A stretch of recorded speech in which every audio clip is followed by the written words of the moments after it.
All right, Dirty Sports episode 681. We are live in 5, 4, 3. Welcome to the Dirty Sports Podcast. I am your host, Andy Ruther, coming to you live from Cincinnati, Ohio, with my co-host from Los Angeles, California, Joey No Chill Prano. Hello, Andy. What's going on, man? How you doing, buddy? I'm good. I'm excited. They can probably tell I got a new microphone for myself. Yours should arrive tomorrow. A little upgrade time on this Zoom sesh. Yeah, look at you sounding all radio. WNBC. WNBC. WNBC. It's snowing here, Joe. Is it? Yeah. You're dreaming of a white Christmas. You know what sucks, though? It rained for like 8 to 10 hours before that, and it's snowing hard, but it's not sticking because the rain happened before it. Yeah, it's tough. It's an early season snow for you. It's a tough scene. I don't know whether or not it's snowing here because we are once again locked down. That California quality of life, fam. Yeah, California quality of life. We're locked down so Gavin Newsom can have all the restaurants to himself. What? For socialism meetings and wine tastings. It's a mess, though, man. It's a mess out there. Yeah. Like, at what point I subscribe to the LA Times. So these are my three go-to, just so everybody knows. As far as Street Journal, the LA Times, and the Washington Post, Cincinnati Enquirer, the local okay. one. Hey, I'm here, man. Do the local. I got to do the local. You get your California news, you get your business news, you get your chili news, covering all the bases. There's a great article in the Wall Street Journal today about your Mets. Ooh, it's exciting. I'm going to have to give you the old Andy Ruther username and password. Is it still rug123? No. Like, you're going to be masturbating reading this article. Is it just about how Steve Cohen has all the monies and really wants to spend it? Yeah, it's basically, these aren't your old Mets. Yeah. And it says everything you've said. This isn't the Wilpons. We have the richest baseball owner in the history of the sport. All the things that they're going to do and how he trusts. He openly says in the article, look, man, I stopped playing baseball very little. I don't know anything about baseball. I'll let the baseball minds handle it. So he seems like.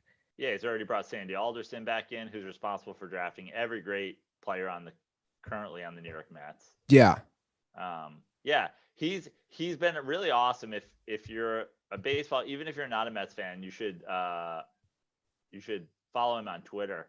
He just literally yesterday replied to Put It in the Podcast, which is the Mets podcast that I guest on every once in a while. Like, he's mixing it up with fans on Twitter. He's very open about like wanting to win in the next 3 to 5 years, following the, Cubs/Dodgers move of new ownership, new life, new championship runs. And I'm hoping that in addition to the success of the team, that he just brings new life to like everything around Citi Field. I mean, you were there. Basically, they have the bars that are connected to the stadium, like the one like McFadden's, which you try to sneak Beverly into with Dan Gormley's ID. And other than that, it's literally like chop shop garages. Yeah. And for years, they've been talking about redoing that whole area, but the Wilpons are just cheap and they couldn't secure, real estate licenses or real estate contracts or buy the properties or whatever. And I'm just hoping that there's nothing there. Like, almost more exciting than a short-term championship would be like a long-term revitalization into like a ballpark village type of thing that so many stadiums that sit in the middle of nowhere have, where they build something around it just to support the fans that are there. Yeah, the article's titled "Meet the Mets, the most interesting team in baseball." Meet the Mets. I'll hook you up after the show. Meet the Mets is a little Mets jingle. Sure. Andy. Yeah. And back in the day, it's a great little jingle, but back in the day before cell phones and before like, pinging people with your location, you'd be like, hey, dude, meet me at gate C before the game. You don't know if you've gotten there before them, if you've gotten there after them. So next thing you know, you're standing outside a gate waiting for one of your friends to arrive.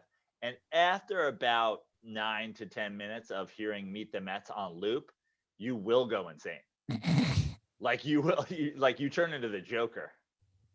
Well, your friends arrive. You're like, want to know how I got these scars?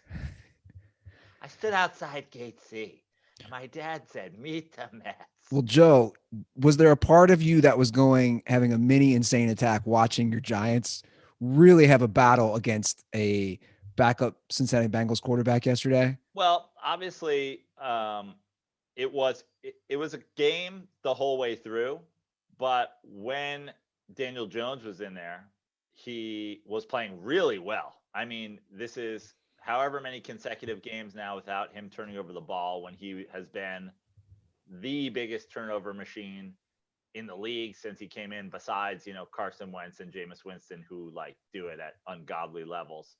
But he was playing really well. He had 267 yards or 270 yards passing without turning the ball over early in the third quarter when he goes out. So as much as they certainly weren't pulling away, they were moving the ball, they were running the ball well, and he looked fantastic. But then when he goes down and we've got to turn it over to Colt McCoy, it got really dicey. And now, even though the Giants are in first place, you can't really feel confident. I think 6 games wins the division. Yeah, I agree.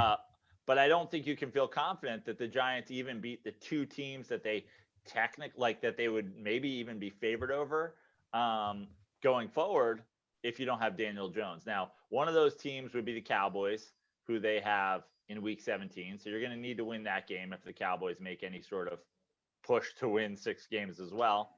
And hopefully Daniel Jones will be back for that. But the upcoming schedule for the Giants is tough. I mean, they've got Seattle coming up. They've got Arizona after that. I mean, the Eagles have the toughest schedule of the bunch.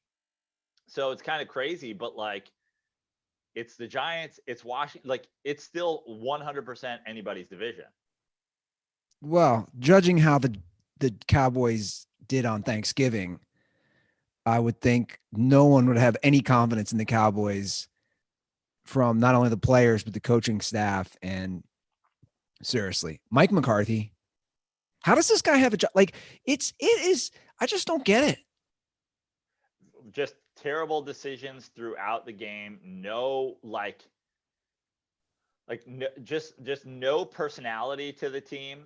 You know, what's funny is I think people were hating more on Jason Garrett to offensive coordinator of the Giants than they were to Mike McCarthy as head coach of the Dallas Cowboys. And Jason Garrett has been great for the Giants as an offensive coordinator. I mean, it started out really, really rough. Obviously, they always say implementing a new offense takes time. But now the Giants going to a run game with Wayne Gallman, who has like emerged as like, oh my God, we could have this 2-headed monster if Saquon Barkley comes back. But actually, the thing about Jason Garrett so far for the Giants is like on those 3rd and 2s and 3rd and 3s, all those plays that always killed you watching Giants Cowboys games, the little tight end into the flat, the little running back out of the backfield, he's working them off for the Giants and it works. Meanwhile, Mike McCarthy's in there. There was a couple of series in a row where Alex Smith throws a pick. The Cowboys run it back to the 4. In 3 plays, they go -6 yards and kick a field goal.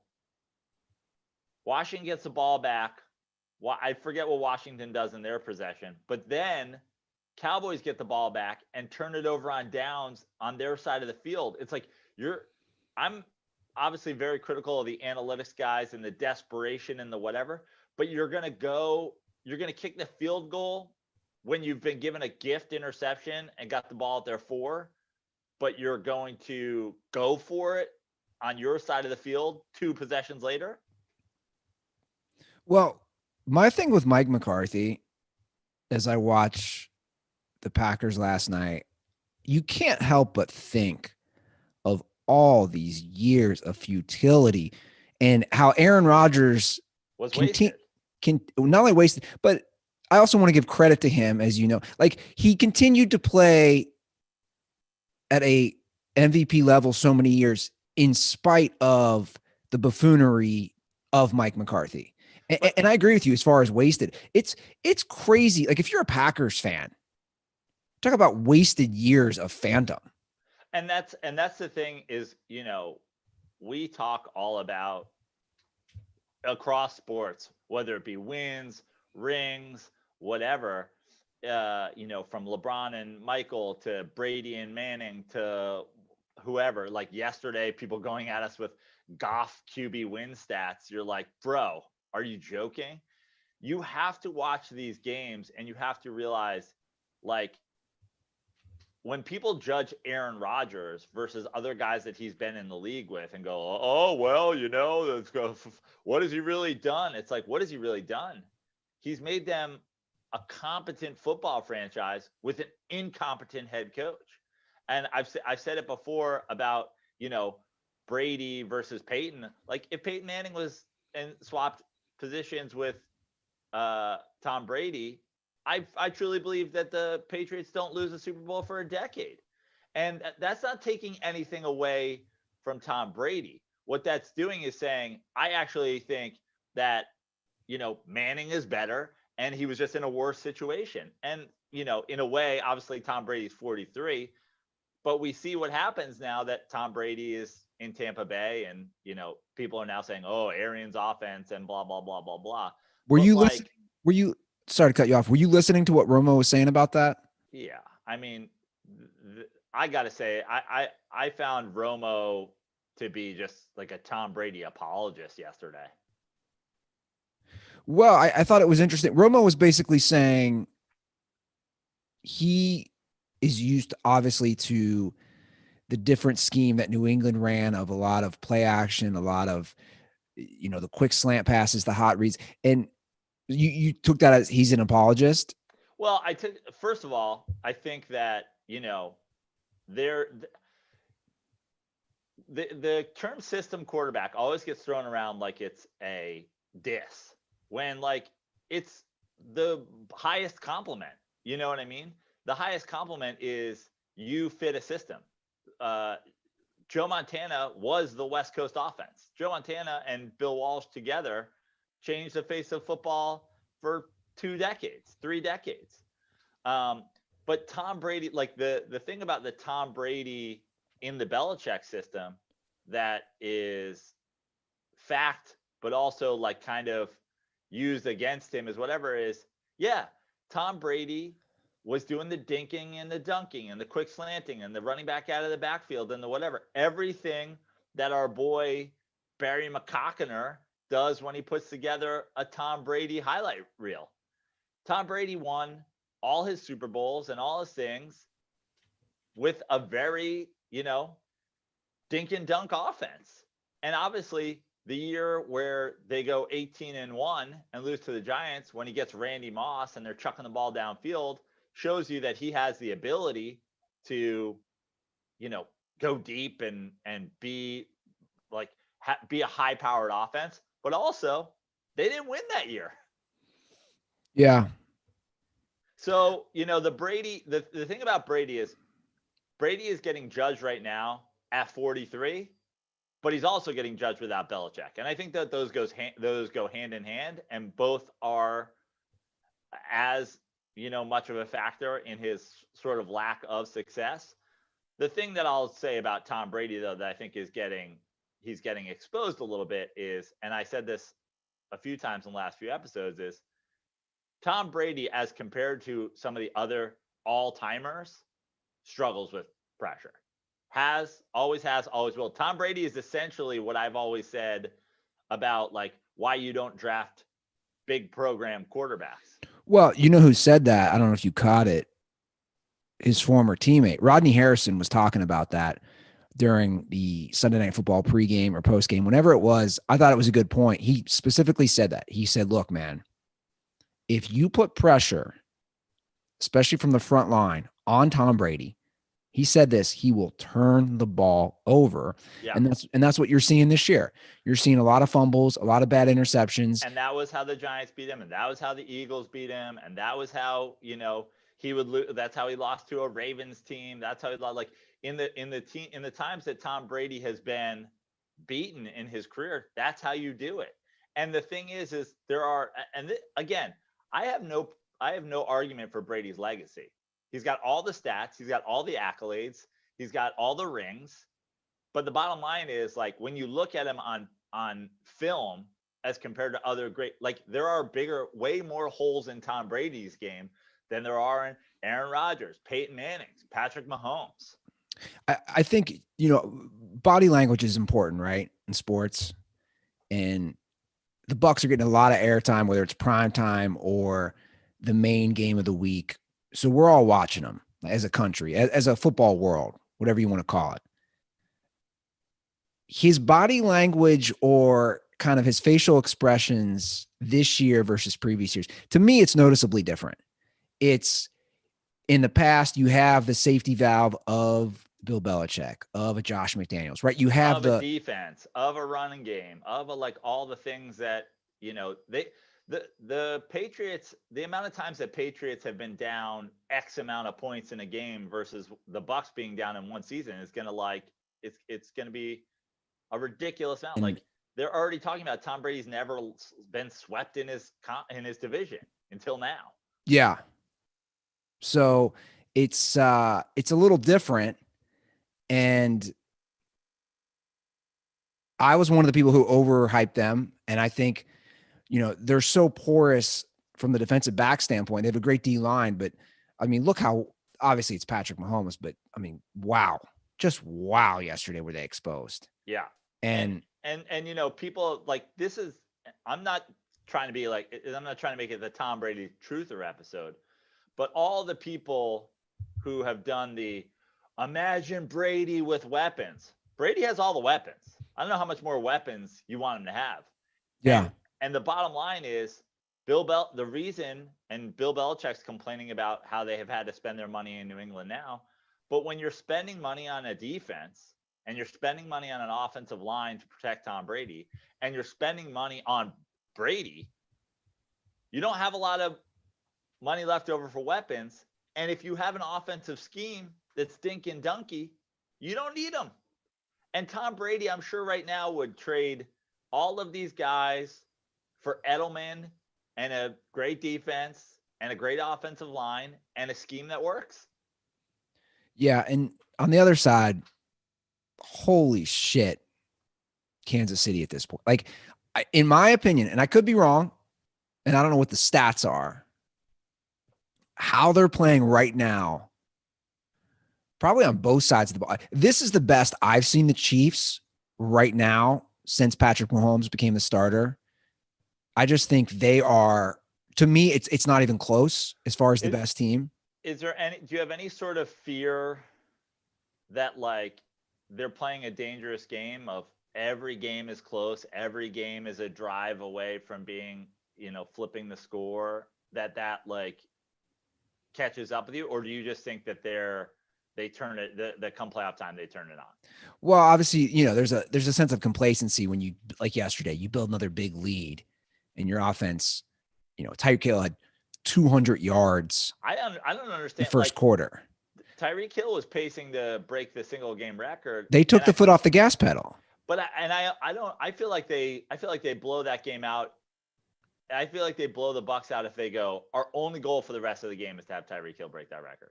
I agree. No one could cover him. No one could cover him. I mean, dude, I put this on the rundown. I think it's a discussion. I think the Andy Reid, and I don't think it's talked about enough because of how great Patrick Mahomes is. I think the Andy Reid, though, Patrick Mahomes pairing, the combination, dude, I don't think we've ever seen anything like this. And we just talked about Tom Brady. So obviously people want to say Brady, Belichick, but this Mahomes Reid, because obviously Reid is the offensive side of the ball. It's a perfect match to really, in my opinion, take Mahomes' potential to where it's at right now, which is maximizing how good of an athlete and how good of a player he is. Well, I think what's amazing is that Andy Reid's whole career, in a way, was, I mean, he's certainly been a successful NFL coach. Obviously, he didn't reach the pinnacle until he got to the Chiefs and he got Mahomes. But like the guys Andy Reid has made serviceable quarterbacks, and the guys that Andy Reid has made like star quarterbacks in a way, like there was moments where they were talking about Alex Smith, MVP candidate on the Chiefs. Alex Smith isn't a great NFL quarterback. Donovan McNabb, for a long time, people were like, Donovan McNabb, is one of the great NFL quarterbacks. It's like Donovan McNabb wasn't one of the great NFL quarterbacks. And Andy Reid's offensive scheme made all those guys like look great. Yeah. You add into that all of those guys were limited physically in what they can do. And don't get me wrong, Donovan McNabb was a great athlete.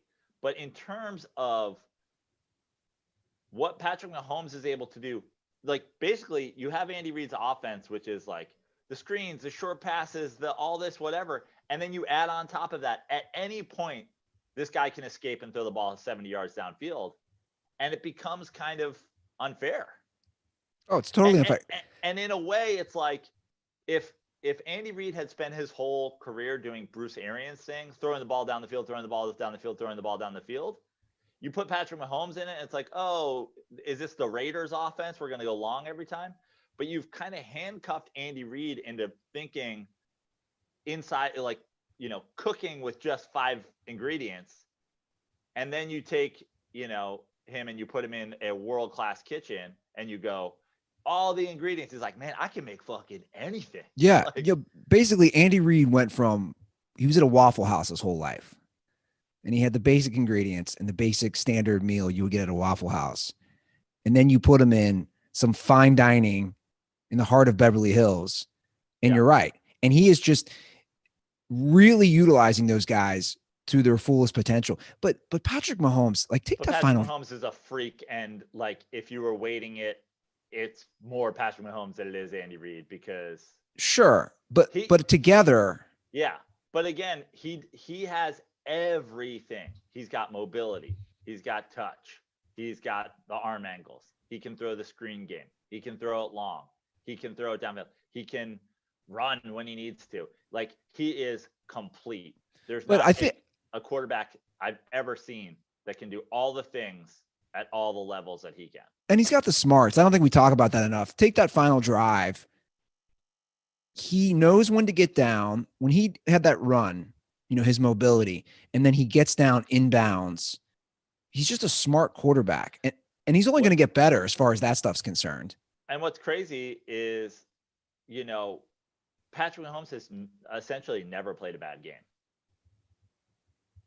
There's never been a bad Patrick really? Mahomes He hasn't had one bad. Like, he's had less than Patrick Mahomes-y games. He's had average games, but he's never had like a 0 touchdowns, 3 turnovers, a 1 touchdown, 3 turnovers. Like, do you know that, or are you just guessing? No, they literally said that on the broadcast yesterday. Like, he's never had like what you would call a bad game. Now, maybe I'm wrong if somebody wants to correct me, but like that, I think is what's almost more important than how high a level he can play at is like, what's if the basement is like an above average NFL quarterback, you're always going to have a chance to win a game.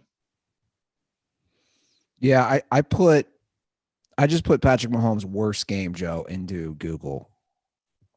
It doesn't seem like he has. I mean, there's an article from October 5th. So almost 2 months ago from The Ringer titled Patrick Mahomes still hasn't had a bad game. I mean, yeah. And we know he hasn't had a bad game in the last 2 months. It's amazing.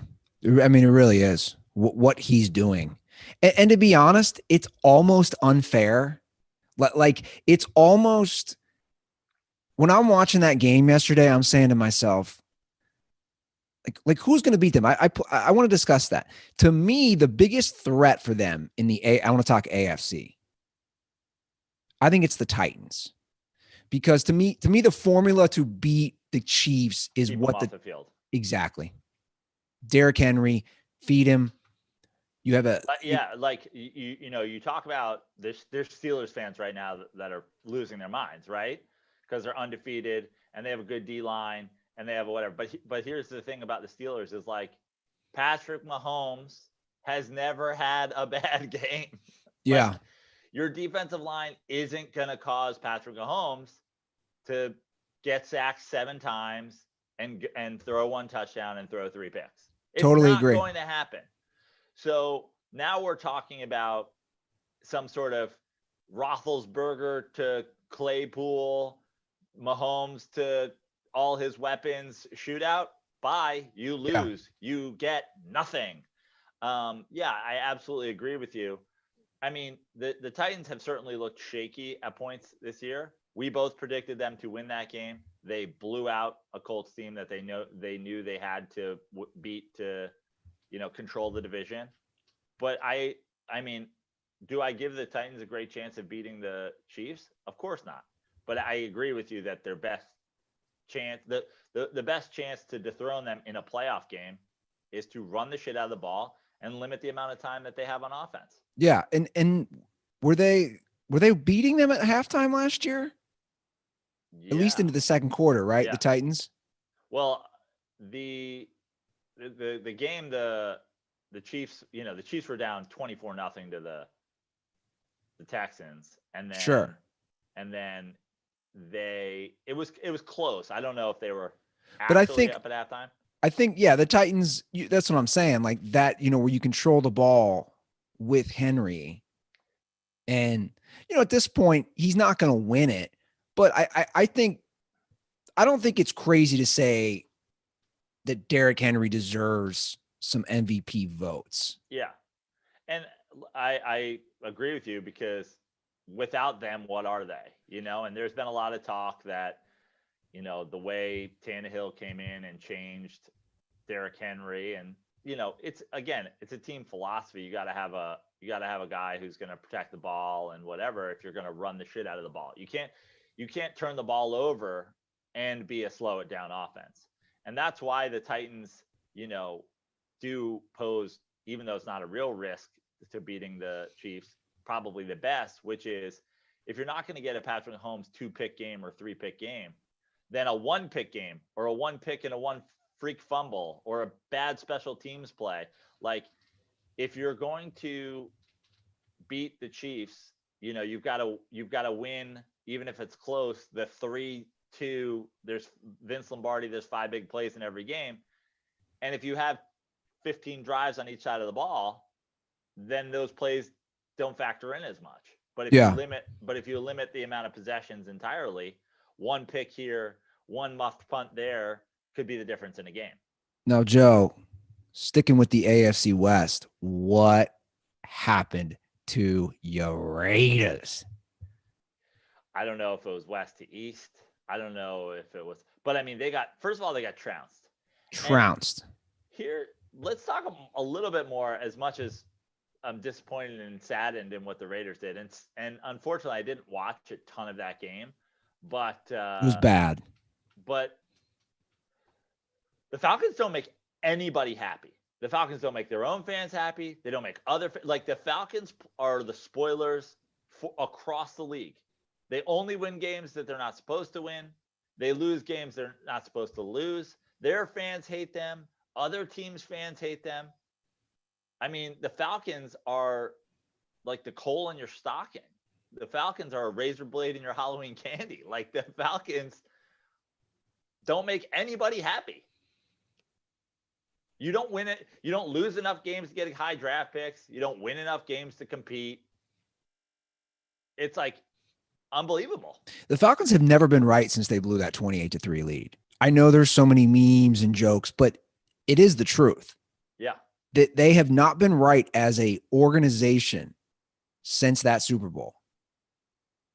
Because you're right. They're so hot and cold. I've never seen a team this many years in a row be this unpredictable week to week. And yeah, even last year, the end of the season, they're beating the Niners on the road, but they can't get in the fucking play. Like, there's never been a team that constantly infuriates any single person that watches. Like, if you're a Raiders fan, you're upset yesterday. Obviously, they basically derail your playoff hopes for at least a moment. And if you're a Falcons fan, you're like, why are we winning games? That's a huge loss, though, man. I'm looking at the standings right now. Yeah, Raiders go down to what, 9th? They're down to 9th in the current AFC standings. They win that game, they're right there with momentum. It's a loss they couldn't. They've won huge games this year. They beat the Saints. They beat the Chiefs. And they can't beat the Falcons. And they almost beat blown out. But both sides of the ball, offensively, defensively. Yeah. Did you see that run by Brandon Jacobs, though? Did you see that run? No. The one where he's certainly not Brandon Jacobs, who's not long retired and very slow. Josh Jacobs. There we are. There's a Rutherism for you. Before you even move on, I have really important news for you. What? Bill O'Brien is not the coach of the Houston Texans. Oh, he's not? No, he's no longer the coach.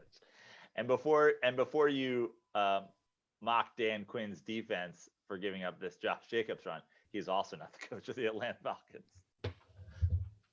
Give me some more updates. Did we win the Civil War? Who won the Civil War? Was it the North or South?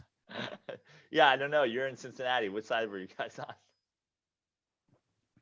We were on the North, Barely. but I exactly barely. I did learn something. There was some, like, my mom grew up in the middle of. She grew up on a farm in Fayetteville, Ohio, and I learned from my brother that apparently there were like some rogue battles, North and South, that occurred like right around where she grew up. Like, it wasn't like a big battle you hear about in the history books. It was like a rogue. There's a few Northern soldiers here. There's a few Southern soldiers here. We're going to have 10 on 10. Just Civil War bar fights. Yeah. Hey, you're a little close to the Kentucky line to be drinking in this bar, soldier. Grab your musket. Meet me in the parking lot. Loser buys chili. Right. It's absolutely unreal. What the hell were we talking about? We were talking about the Josh Jacobs run. Oh, so he got fined for, or I'm sorry, he got a penalty for it. You never see this on offense. He used his helmet and he went into the DB. I mean, the memes were coming out that basically he was Logan Paul and the DB was Nate Robinson, which I thought was so funny. Yeah. Which, by the way, we're going to do a full recap of this week's Tyson, Roy Jones Jr., Nate Robinson, Logan Paul, the whole fight thing. We both watched it. So we'll do a whole recap on that later in the episode. But Joe, it was disappointing for me to watch your Raiders lay an egg because I do for me too. And I barely watched it. Yeah. And I do root for them. And I love telling people, I don't know, that's my new thing. I love telling people that Derek Carr lives 2 doors down from John Gruden. This is your favorite rug nug? But it's just so funny. Yeah. It's not even a rug nug. It's a Chris Collinsworth nug. Yeah. He said it on air, and I was they like, both "That have is so much money. How do they not just buy the house in the middle and have it be their like playroom? Let's just go grind on some film over at Bill's house. We gotta get Bill out of here so we can just come together in the backyard and grind." Oh, Can yeah. you imagine that guy who's like just in his backyard barbecuing and he's got fucking Gruden over one fence and Derek Carr over the other fence doing the fucking home improvement thing. You can only see Gruden's eyes. You can't see his face. And he's just like, you got to stay. It's tough loss to Atlanta, but you got to keep grinding. Look at that. Look at the cross on your arm and keep the faith, Derek. Just grind. He played a bad game. Yeah. Derek Carr, this is what Derek Carr's game was. It was shades of, which we'll have a great discussion about, Jared Goff. It was a very Jared Goff-esque game. Yeah. Can we downgrade him? Like, we've said he's a medium pizza. You're downgrading Goff below medium pizza. I don't know, man. Tombstone frozen. I guess at times he is medium pizza worthy, and I bet he'll bounce back. But well, I know you were talking about like you had on the rundown like Stafford move, blah blah blah, like quarterback, and like I actually think I wrote down like a list of like where I think would be good fits for a lot of guys, and obviously it's not moving Jared Goff. You'll never be able to move Jared Goff's contract, but I do have a kind of pseudo fit for the Rams. who you like? Should you want to go through all of these? Well, we can do that. I just want to say, because you mentioned his contract, just so people are aware, Jared Goff's current contract is through the 2024 season. So you have 4 more seasons after this year. He signed it for 110 million guaranteed, 134 million overall. So, I've been on record, right? At this point, and I tweeted this out, I don't know which contract is the worst contract. Carson Wentz. It's wrapping up soon, but it's Kirk Cousins. But then beyond that, we can because they're worse now because there's more time on them. But don't forget that Kirk Cousins was extended, and they're not even fucking. At least the Rams are competing for a playoff spot. But Carson Wentz, again, his is through 2024. He had 108 million guaranteed. Yeah. With 128 million overall. I mean, they're very similar. It's Carson Wentz has certainly looked significantly worse. Like he hasn't had the peaks that Jared Goff has had. There's a lot more range. Wentz has just been bad. Wentz has just been bad all around with a couple throws here and there. Well, the thing about Goff, and I know we said this when he got the contract at the time, that's all Sean McVay. Right. And I just think it was such a reckless contract. It was so reckless. Well, and that's the thing. I know you had one particular guy in your mentions yesterday, or in the Dirty Sports mentions, who's like arguing the Goff stats, the Goff wins, the Goff whatever. It's like, watch the games, man. He doesn't throw. He never makes a pass where you're like, damn, drop that one in the bucket. Like Jared Goff is great at making the easy throw.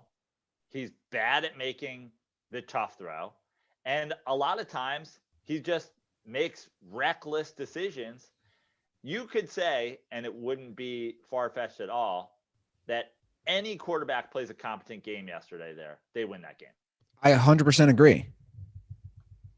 I do.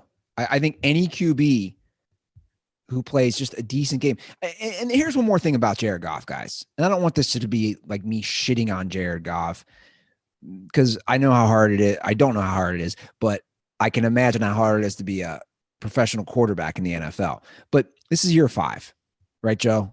And I've said this, and I'll say it again. I think you know what a guy is by year 5. And you go back to Brady and Belichick.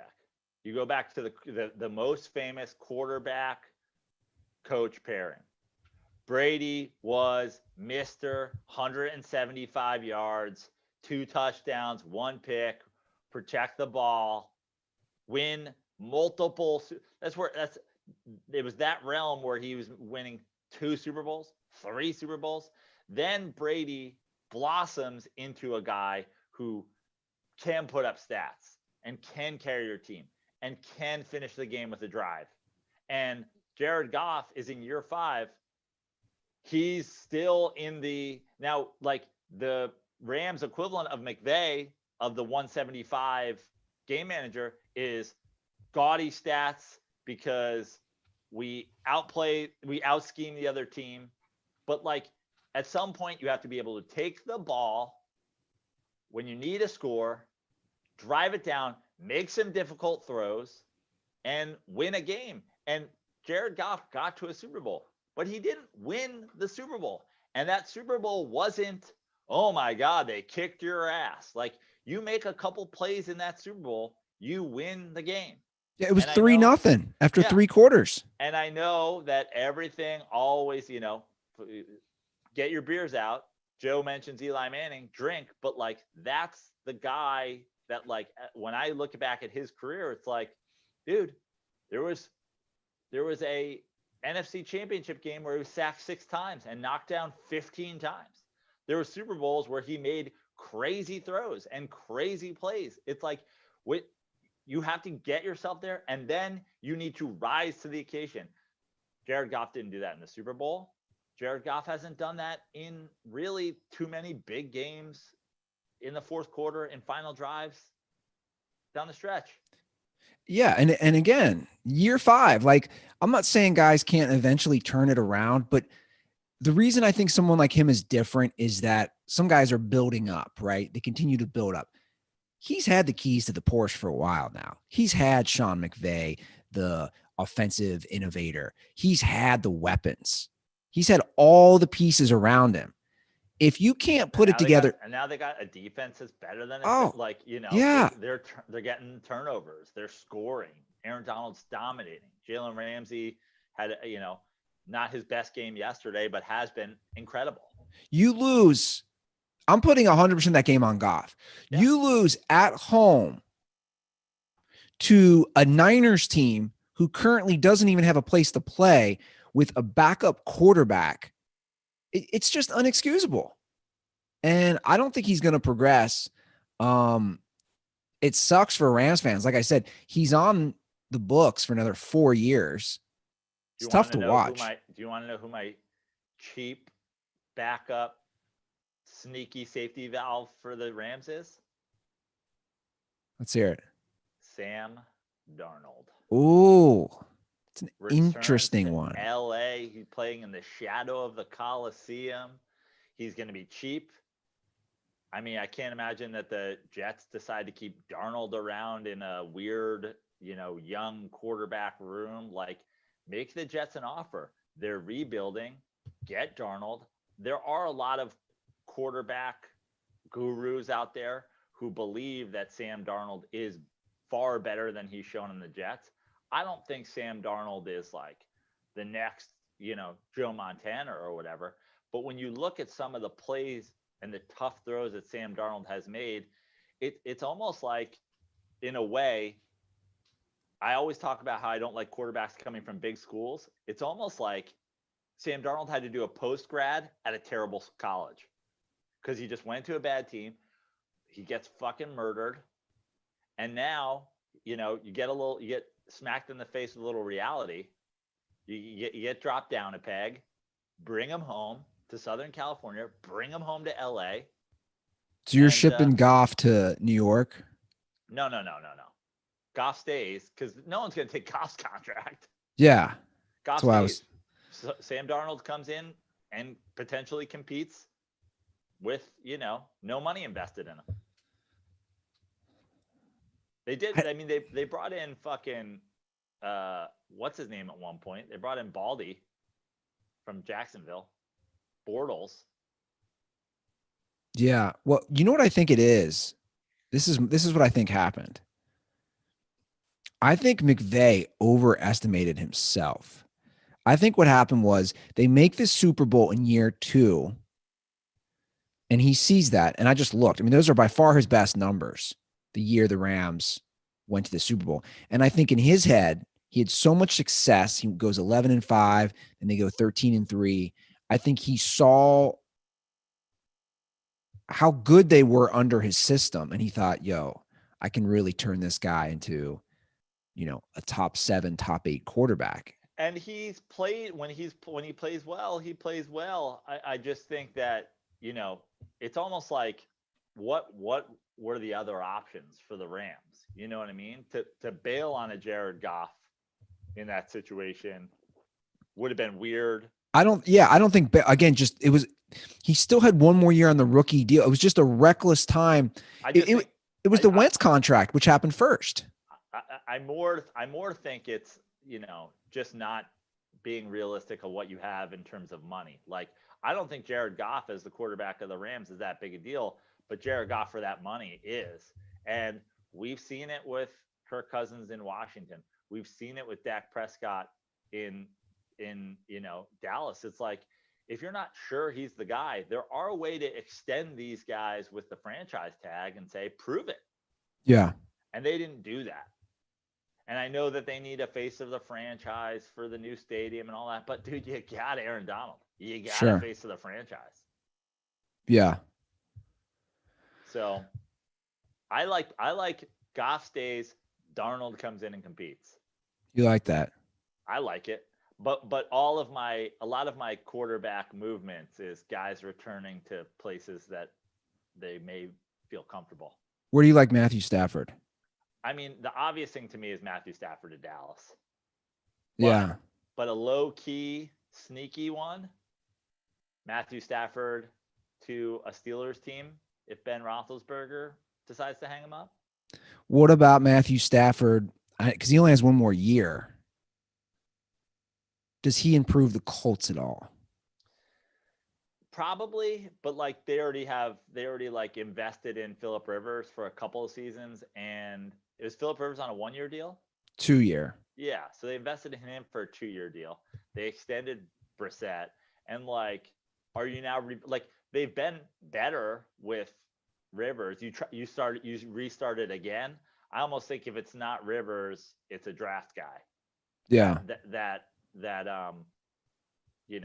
Frank Reich builds from the ground up. You want all my moves? Yeah, well, I wanted to say something about the Lions real quick. I mean, they're just such a dumpster fire. Obviously, they fire the GM and Matt Patricia. At this point, you can say yours real quick. The top 3 organizations I want no part of. No part of. Jets and Lions. No, it's not even close to that. I totally disagree. It's the Bengals, the Lions, and the Browns.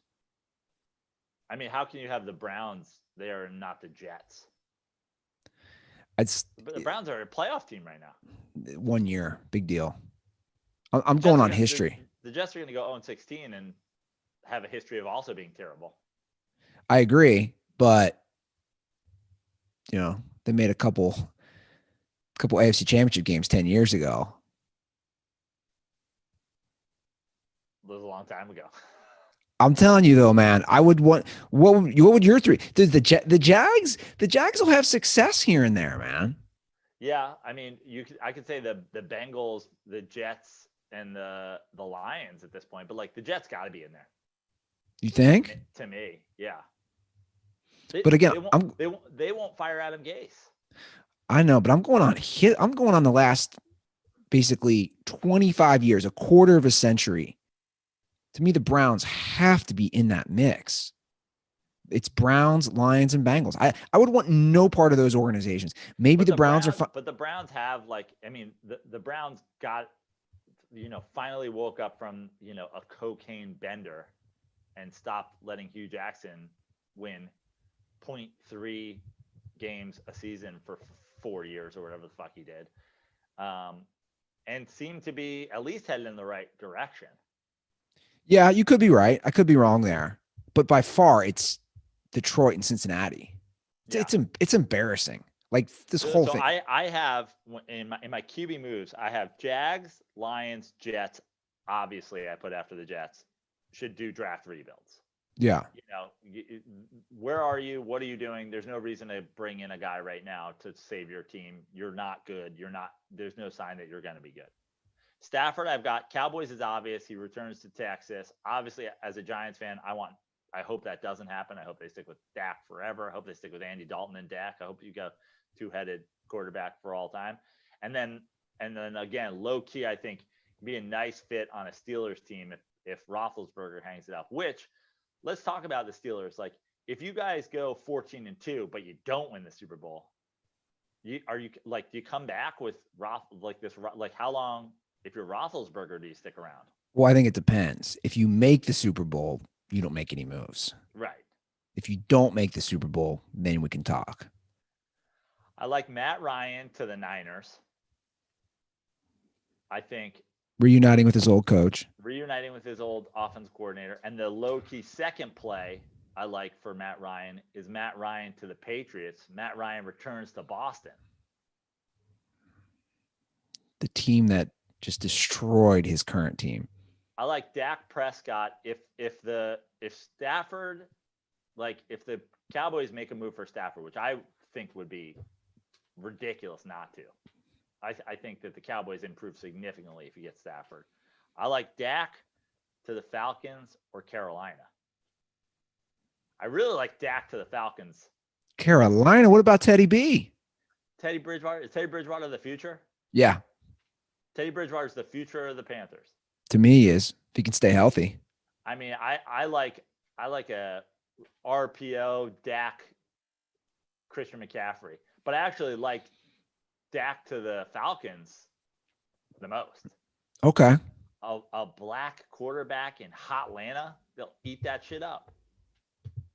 I like I said, Darnold's to the Rams as a backup. Denver, I say fuck John Elway. Karma's a bitch. I hope you never have a quarterback. I hope you're playing guys off the practice squad and running the Wildcat forever. Dude, get over it. No, I won't actually. I like Garoppolo if the Niners make a move. If it's not Ryan back to Boston, Garoppolo back to the Pats. He's only got 2 years left on his deal. And then what you could do if you're Belichick is exactly what you did with Brady. You take that Garoppolo deal, you extend it out for a couple of years and make the money less. So you spread that money out. You renegotiate his deal. You take the $25 million he's got for 2 years. You spread it out over like 5. Cousins, I think the Vikings deserve Kirk Cousins. The Vikings have put us all through Kirk Cousins as a $100 million quarterback, and I think that they should have to live with that. And I think that he should stay there, and they should stay an 8-8 football team forever. Those are my quarterbacks that should move, teams that should move. Well, I want to talk about the quarterback debacle that Denver had to go through yesterday. In fact, we'll start it off. I have a call. Let me make sure I have this set up correctly. I'm using a different system today. So we did have a call about this from a dirtball who vented his frustrations, along with a lot of people, just football fans in general. Joe, it goes back to how is the NFL handling this? So before you play the call, I have had a lot of questions with why some games get postponed and some games don't get to get postponed. Why do guys have to play and other guys don't have to play? I still think it's shady and fucked up and weird and whatever, but it seems to me, as far as I can tell, and I haven't seen this like straight up put in writing, but it seems to me the deal is if it's a self-inflicted wound, in a sense, you don't get any sort of benefit of the doubt. Like the Denver quarterback situation was like a maskless disregard for protocol, and now so you don't get any help with that. Yeah. All right. Well, here's the call from the dirtball. Hey, Joe and Andy. This is Jake from Colorado. Had a quick thing I wanted to say here following this news about the Broncos, and I can't even fucking believe it. They're paying fucking Blake Bortles who knows how much goddamn money, and all of the quarterbacks end up getting fucking COVID whatever. How are they not having one of these guys like a designated survivor in some room in an undisclosed location? I mean, we're in fucking COVID, for Christ's sake. Like, how does this happen?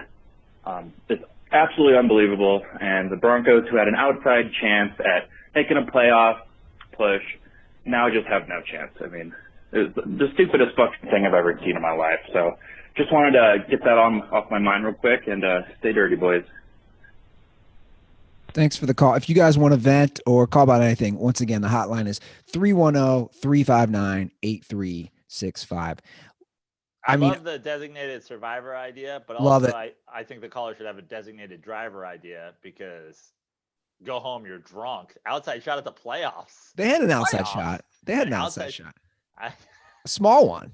An outside shot. They were like fucking third in their own division with a lot of teams ahead of them between them and a playoff spot. It is small outside shot making the playoffs. Okay.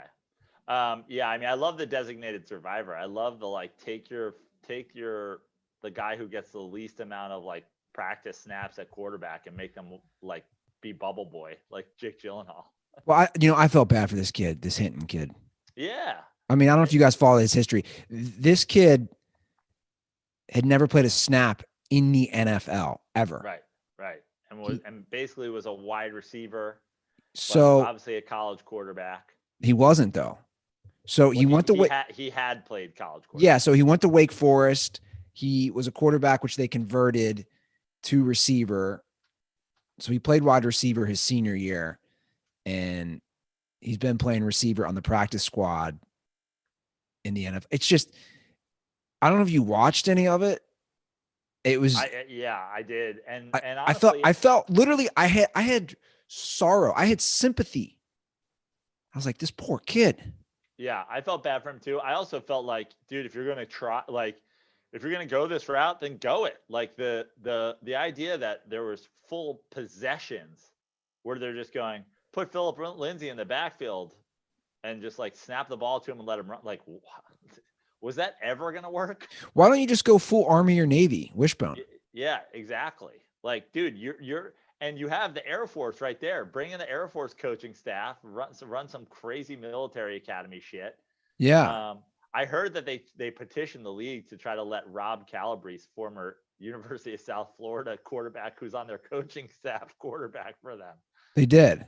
Yeah. I feel like every team should have, like, you know how they have an emergency goalie in hockey? Like every team should have like a guy who hangs around the team. Yeah. That can be called in an emergency. Like where the fuck, like, you know, where was what's his name? The Brock Osweiler. Like how is it? I don't know, man. It's crazy though. I think Elway should have been forced to play. Fuck that dude. You're still doing it. I'm still doing it. I'll never not do it. Like, dude, you boys not coming in and playing. No, I know that. That's fine. It's been 5 years. That's totally fine. But just don't be a fucking fake newser where you're like, I offered him a contract and he didn't take it. It's like, well, that didn't happen. You're a liar for one. And the idea that you would say that is the most bullshit, reckless thing of all time. But they're all liars. They're all reckless. But like, if you go under any Kaepernick thing right now, people are going, hey, you got a contract offer from the Broncos. He got, first of all, again, for the people who don't know, they offered him a salary reduction by, 60%, a 60% salary reduction if they traded for him, which they didn't. And then they said because he didn't accept that, he doesn't want to play football the next year when he's out of football and they don't offer him a contract. So the equivalent right now is like last year, somebody going, Donald Trump, do you want to take a 60% salary reduction and become the mayor of Cincinnati? And him going like, no, I think I'll stick it out as president of the United States. If I lose, I lose, but I'm going to stick it out. And then when he loses, then being like, we don't want you as a mayor of Cincinnati anymore. And people going like, yeah, why would you? He doesn't want to be in politics. If he doesn't take a demotion and a salary cut, he doesn't want to be in politics. I will say, going back to the NFL protocol real quick, I know what you're saying about self-inflicted, but there does seem to be like there's no major rhyme or reason. And I agree with you. And that's what I have said, and that's what every fan has said. And the only rhyme or reason when you do the fucking, when you do the It's Always Sunny in front of the board with all the strings and all the things. Yeah. The only thing that you can kind of sort out is that there is something with like, if you've done it to yourself, if you have broken protocol, then you don't get any help. If you haven't broken protocol and shit still happens, now the argument would be, if you didn't break protocol, how did it happen? Which obviously we both know, COVID isn't that simple. But I guess that's the thing. If you have a blatant protocol violation, you don't get any help. That's all that I have been able to figure out. Can I shit on what they're doing up to the Niners for a second? Sure. So San Francisco 49ers, for everybody who didn't see this, found out that they can't practice, or they can't play home games for the next 3 weeks, according to the authorities in Santa Clara County where they play. This is ridiculous. Like, dude, this is my thing on all this stuff, and I don't want to go too far down it because it's the same shit over and over again. I understand we have to have certain restrictions. We have to find this balance, and it's not easy for anybody to make these decisions. But where is the proof that the football team playing is going to make COVID that much worse in that area? I don't think that that's the question whatsoever. And again, I agree with you that it's just as ridiculous, but to play devil's advocate, the thing is how, if you're taking this stance to do some sort of lockdown for the sake of people's health and whatever, and you are the owner of a diner, a bakery, a gym, a whatever, and you don't give a shit about football, you're not a football fan, it would seem unfair to you for them to say, well, we're going to make an exception for the Niners. So it was actually just announced, and I see what you're saying, but it's just. And I understand that we're a football nation. We love football. That if you ask the people in San Francisco or Santa Clara or whatever, like if you did some sort of democratic vote and said, is everybody cool with the Niners? But the bottom line is the one person who's like, man, I'm just a lady running a yoga studio, and if the Niners can all get together in tight pants and stretch, why can't I get a bunch of people in tight pants to stretch? Well, it was announced during our show they're going to play their next 2 home games in Arizona. So the craziness of COVID, which is obviously overtaken the country again with the worst outbreak we've had to date, is also not coincidentally, coincided with the worst outbreak for the NFL. They're going to have to play their home games in Arizona. Which, silver lining with that is when you factor in Bay Area traffic, it's like 14 minutes further for fans to get to than Santa Clara. If you're coming from the South, it's probably closer. If you're coming from Central California, if you're coming from Santa Barbara to go to a Santa Clara game, yeah, you're probably better off just going to fucking Phoenix. Yeah. I know. I never thought of that. It's a good point, though. Yeah. Are there any other games you want to? I know we've kind of had side discussions through this week, which I've actually really enjoyed. Yeah. But were there any other big games that you wanted to go over? I mean, not off the top of my head. I mean, what games do we miss that you think are worthy of talking about? I mean, we obviously had the Thursday games. Those were kind of garbage. Tough loss for the Cardinals.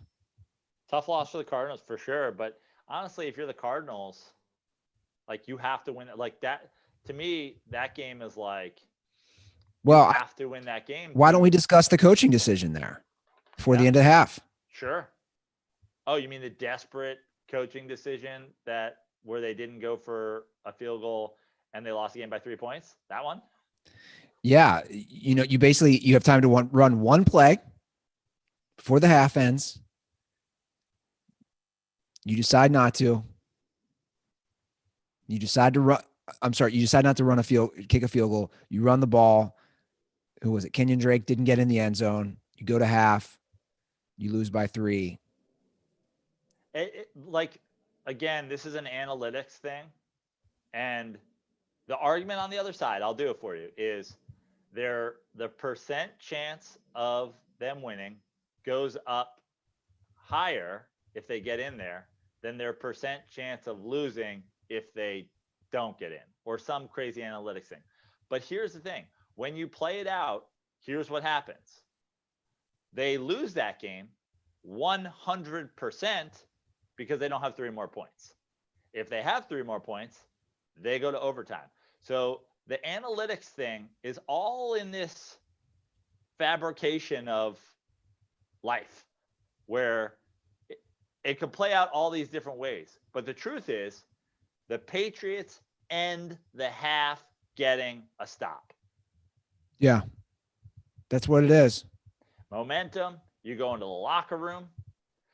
They go into the locker room dejected. You go into the locker room fired up. Analytics don't take into consideration emotion. They don't take into consideration momentum. And the bottom line is it cost them that game. Yeah. A game which they had to win. And we've seen this is now a couple weeks in a row, a couple games in a row where this keeps happening. Again, I just don't know how you do it.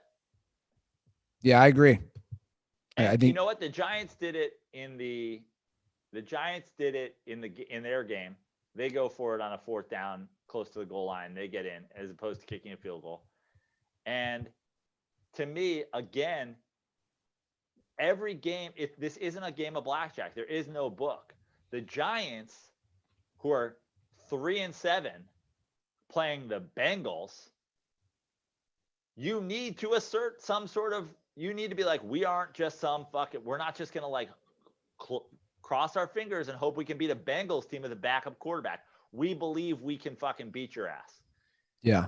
I don't think that's the same thing as a Cardinals team on the come up going west to east versus a Patriots team that are always going to be in a fucking game with a great coach. That's right before halftime. Take the points. points. The locker room. Take the points.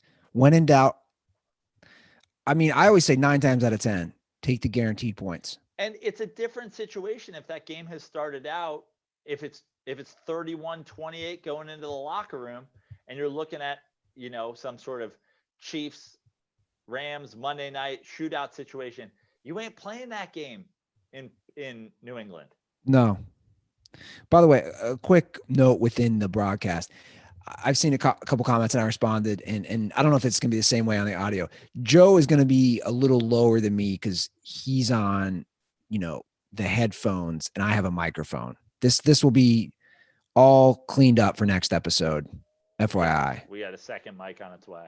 So just want to give everybody a heads up. By next episode, we should be locked and loaded and ready to go on the exact same system. As long as B&H delivers, Joe. I got to go to that store. Where's that? Where's the main store? Brooklyn? No, the main store is like right by the Garden. Oh, it is? Yeah. It's a super store. Yeah. It takes hours to walk through. Dude, their customer service. Can we talk about that? I'm going to give them some love right now. B&H. My dad got me onto them years ago. Hasidic Jews. Dude, they'll sit on the phone with you and you'll be like, I'm interested in this microphone or this headset or whatever it is. They'll talk you through it. Yeah. It's great. So shout out to B&H. Okay. Let's move on from the NFL discussion to the big fight Saturday night, Joe. You're not too happy. I just want to know how you feel about, I mean, obviously it was your brother, but I didn't pay the money to watch this. Yeah. And I honestly, I can't believe people did. Well, look, for us, it was nice. My brother Brad said, hey man, I'm going to invite all the brothers over, which is rare. With 5 of us and everybody but me has family and kids. And I think this is the first time the 5 of us have been together since my dad's funeral, to be honest. Like normally there's 2 or 3. So he said, hey, I'm going to invite everybody over. I didn't think everybody would make it. So we all went to my brother's basement to watch the fight. And I knew, basically, you know how it is. It's the fight, but it's 3 or 4 hours of just roasting each other and ball busting when you're with the brothers and nonstop, just jokes. But that for me, it was like a good family bonding experience. Sure. But I actually enjoyed the Logan Paul, Nate Robinson fight. Yeah. And we'll get to that. My thing on because you messaged me and you were like, any chance you would get this to watch it and blah, blah, blah. And it was $50. And I was like, look, first of all, I'll illegal stream it if anything, which I ended up doing. And I watched an illegal stream, then it cut out. Then I watched somebody broadcasting it on their Instagram. It's like a whole other thing. But shout out Ben Sterner. But the thing about not paying for it mostly was like, did you see the rules beforehand? First of all, they're not going to announce. Basically, we knew going into it was a draw. It said that they were not going to have a winner. If a guy gets cut, the fight's over, and they're not going to try to knock each other out. I don't even know what I'm watching. But is that true? Because when you watch the fight, they were going Tyson was going at it, man. Or was he? Where's your information coming from? I didn't see that. This was like kind of this. I saw this posted as like the rules of the fight, which is basically they knew, and I don't know if they like snuck it out there or if they didn't want to publicize that and somebody like read that and shared it, but that it was always basically going to be a draw, that they were not going to announce a winner, that a cut would stop the fight, and that they weren't going to try to knock each other out, which they kind of hinted at in the post fight where Tyson's like, Roy Jones like, those body blows are still fucking crazy. But it's like Tyson has a signature move. He didn't pull it out the whole time. Well, if you look at the scoring, one judge scored Roy Jones Jr. as the champ. And this is pretty funny, this guy's background. He is an ex-boxing champ, and he had a broken neck. Like, he recovered from a broken neck. So I got all this information from my one brother, and he said, like, dude, this guy probably has God knows how many brain issues. Yeah. Like, this guy's voting as far as the scorecard. Obviously, Tyson clearly won the fight. Right. Without a doubt. Right. And in just being the aggressor and in just throwing more punches and whatever. But that was the thing. It's like, if you know that going in, that they're not going to, that this is going to be a draw. It's like, fuck, what do we want? Basically, you better hope you got your $50 worth watching Nate Robinson get knocked the fuck out, which I got to imagine Mike D'Antoni is literally masturbating to. I mean, Nate Robinson got his ass kicked. I couldn't stop laughing at the memes. I know. Logan, see, I was rooting for Nate. Yeah, you got to be. I'm not rooting for the 23-year-old white YouTube star kid. Yeah. Like, I'm rooting for Nate. But, I mean, he got his ass whooped. He did. Nate Robinson got his ass whooped. He was dead. So my brother... Has Nate Robinson gotten up? That's the thing.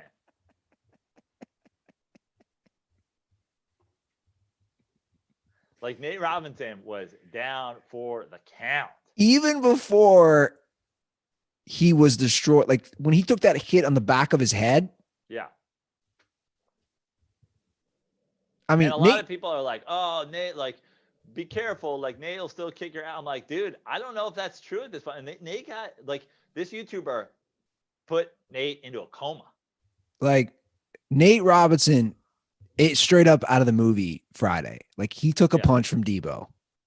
Yeah. And he's now like an internet meme. Like, he's now an internet meme because he literally got knocked out by an internet meme. Yeah. All I can imagine is like the TikTok right now is like, oh no, like the clips of Nate going down to the oh no, like, rip Nate. And honestly, as much as I was rooting for him, because, like, again, you don't want some YouTuber. Like, this guy's out there talking shit to everybody. I'll fight anybody. And honestly, he proved himself because he hit Nate with a hammer. So, but yeah, but as a guy who watched Nate recklessly take, like, fall away threes and lose tons of games, like, I did take a little pleasure in that. There's a little karma for you. Yeah. Fucking, there's a little Mike D'Antoni karma there. Did you watch any of the press conference or post match press conference? No. So Logan Paul goes on there. My brother sent this to me. I mean, you talk about someone who is out of touch. He goes on this rant how it's perfect that they were fighting, the match before Tyson. Basically, he can relate to Mike Tyson. So you have a white kid who was born and raised in Cleveland saying he can relate to what Mike Tyson went through, who, as we know, had one of the worst childhoods of all time, grew up in Brownsville, which is like one of the worst parts of New York. His mom was smoking crack at like the youngest age. The guy was, dealt a really rough hand in life. And you have maybe he can relate because, like, people who follow YouTubers are like pigeons or something. I don't know. Maybe he's just like raising his own flock of little pigeons. That's what I want to see. After all that, I want to see Logan Paul fight Mike Tyson. Mike Tyson will kill him. Yeah, I mean, it would be fantastic. It'd be great. Is that the next? Are they talking about this at all? No, but I want this. This is what the Ruther brothers decided. We want to see Mike Tyson because he said, "I'll fight anybody." He said in the post-fight interview, He said Conor McGregor. He's tossing out all these huge. By the way, Conor McGregor would eat you for lunch, dude. I agree with that. He would destroy you. But I was impressed, dude. Tyson's speed. Can we talk about that? Mike Tyson's speed at age 54 was so impressive to watch. I enjoyed that, and Roy Jones wanted no part of that fight and just kept leaning and hugging on Tyson.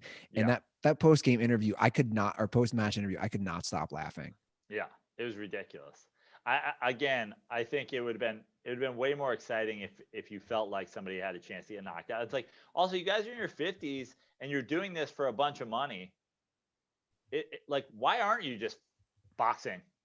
Why are there the weird rules of like you can't cut each other and like Mike Tyson or Roy Jones Jr. need their face for something? Does Mike Tyson can't have a cut owning like a weed farm? You know how I describe the set? I want to talk about the set for a minute. My little brother put it best. He goes, the set all black and kind of like the smoke. He goes, it looks like the set from the Chappelle shows when it's like the Rick James or the Prince. Yeah. Like where it's an all black background, but you have like smoke screen. It looked like a set from one of those episodes. Yeah. But Snoop Dogg was amazing. Yeah, Snoop Dogg was great. Can we get Snoop Dogg? His commentary was awesome. Him going out there and singing "Drop It Like It's Hot" from 2005 was a little awkward, but like, his commentary, was so funny. I want Snoop commentating every game. Yeah, I'm so into that. Who was the guy with the mullet? I don't know. So basically, Triller, who is trying to. Yeah, what is Triller? So this is what they are. They claim they're TikTok for adults. Like, did you see that one dig that Mario Lopez, which I don't know what Mario Lopez was doing there. Well, I assume harvesting children's blood so he can keep looking like he's 31 for the Saved by the Bell reunion show, where he's apparently, if you've seen the clips, he's apparently the coach of a high school football team that only has 3 players and one of them's a girl. Like, why in this how are you fielding like, what happened at Bayside High? Did they cut football and now they bring it back? They brought it back and they play 6-on-6. How can you be in a football locker room and there's only like 4 kids in there? I did watch one trailer. Is this the quarterback room? Is this like, what is this? That's you don't have enough players to field a team. Get Screech playing tight end or something. Screech is open.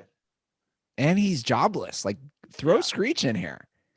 Yeah, Mario Lopez hasn't aged at all. Yeah. Did I ever tell you the Mario Lopez story that I have? Is it from the hotel? It's from when I used to live in Las Vegas. Okay. So he came in to do a promotional thing at the spa I was working at Caesar's when I worked at Caesar's Palace. And I've talked about Salvatore Geppi. You walked into the massage room and he was drinking blood directly from the adrenal gland of a child with Ellen. So I talked feasting like zombies. So I talked about Sal, right? Like the mob connected Barber. I like how I just gave his full name out. Like, I'm dead. I think he's aware. Yeah. So I was always cool with Sal. So Mario Lopez came into our spa to do some, I don't know what they were doing, some promotional piece. So, they're basically doing a shave and taking pictures and a video, whatever it is. And when Sal's putting the shaving cream on him for, this traditional shave, he's like, I'm not going to use a real blade because somehow you're the only Mexican who's never going to stitch a facial hair. So we'll just do it with the back end of a toothbrush. Mario said to him, and I wasn't in there at the time because Sal ended up telling me later at work. He said, this guy comes in here and I'm ready to shave him. And he goes, not above my face. That's the money spot. Okay. Like not above his neck. Sorry, not above his neck. Yeah. So he didn't want Sal to touch his face with the blade, just on the neck. Yeah. And Sal hated him for that. Like, how dare this guy come into my barber shop and tell me how to shave him? This guy comes in completely bald. He's clearly had his face lasered off, all the hair lasered off his face. You can't tell. I'll cut your neck, Mario Lopez. Yeah, I'll cut your neck. You're fucking like the Johnny Depp movie. I'll cut your neck. I'm the barber. Yeah, that's what I was thinking. I was like, he's the wrong guy to say that to. He's gonna slit your throat, bro. You don't think I fucking killed an 80s TV star before? I fucking killed. You ever notice you don't fucking see Rick Schroeder anymore? I fucking took care of Rick Schroeder. Remember the fat brother from the Hogan family? We got Justin Bateman. We got Justine Bateman. Then we got the fat one. Where's the fat one? I'll tell you where the fat one is. He's fucking dead. He came here and told me not to fucking cut his mustache, and I fucking slit his throat, and I threw him in a fucking hole in the desert. You remember the fucking kid from fucking Family Ties? All of a sudden, they got a little kid with a fucking bowl cut. Like, all of a sudden, Andy. His name was Andy. These 60-year-old parents have a fucking 3-year-old. Yeah, he came in here one time, and he was like, "Hey, I want a cut, but I want to keep it a fucking bowl cut like I had on Family Ties." I fucking cut his ear off. I fucking threw him in a ditch. I got a whole fucking museum of 80 stars out in the fucking desert. Oh man. I want more of those fights though. I want more Tyson fights, I should say. You remember hanging with Mr. Cooper? I hung Mr. Cooper. Mr. Cooper's fucking dead. I fucking hung him. I hung his whole fucking basketball team.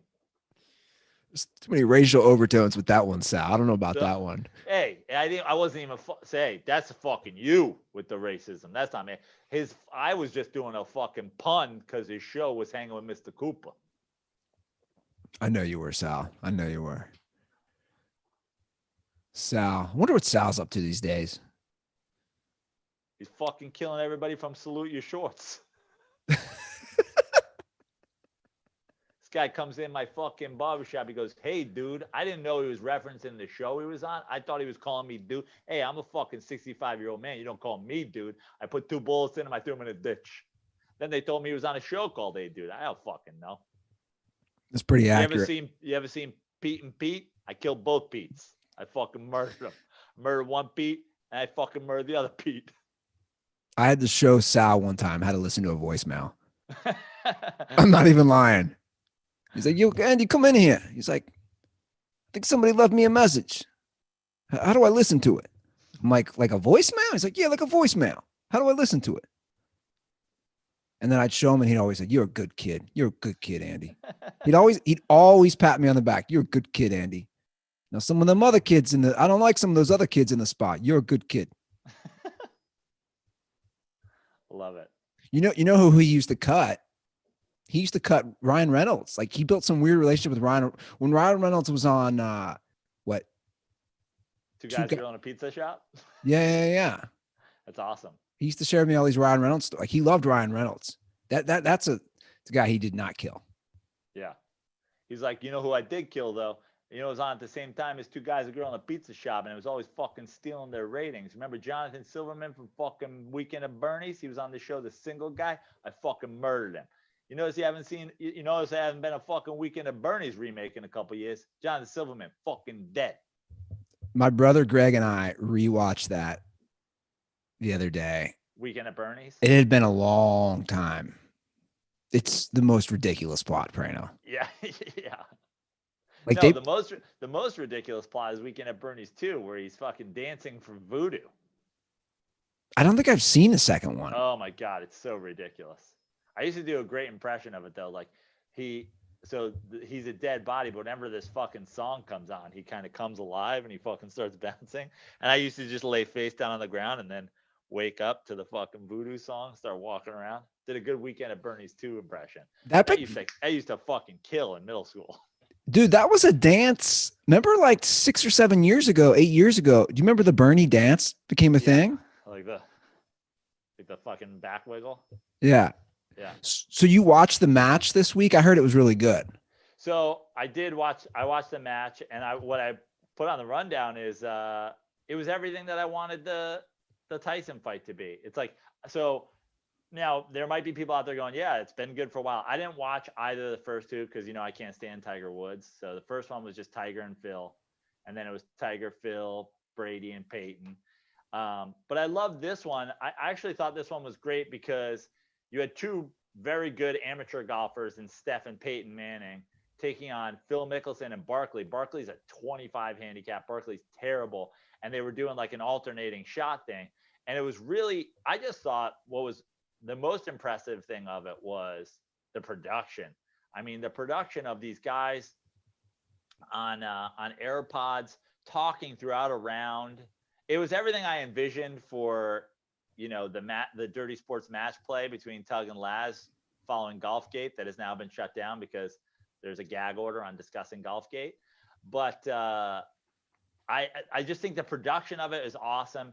Watching these guys, hearing these guys, the production value of it is awesome. And then the second thing about it that was fantastic was watching Mickelson coach Barkley through every shot was super fun.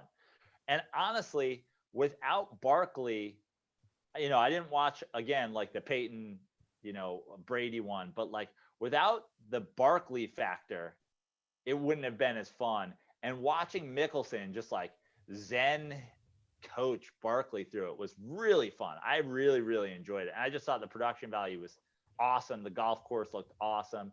Phil Mickelson is so fun. Him and Barkley is such a great pairing. Peyton and Steph are both great guys. I find Steph boring though.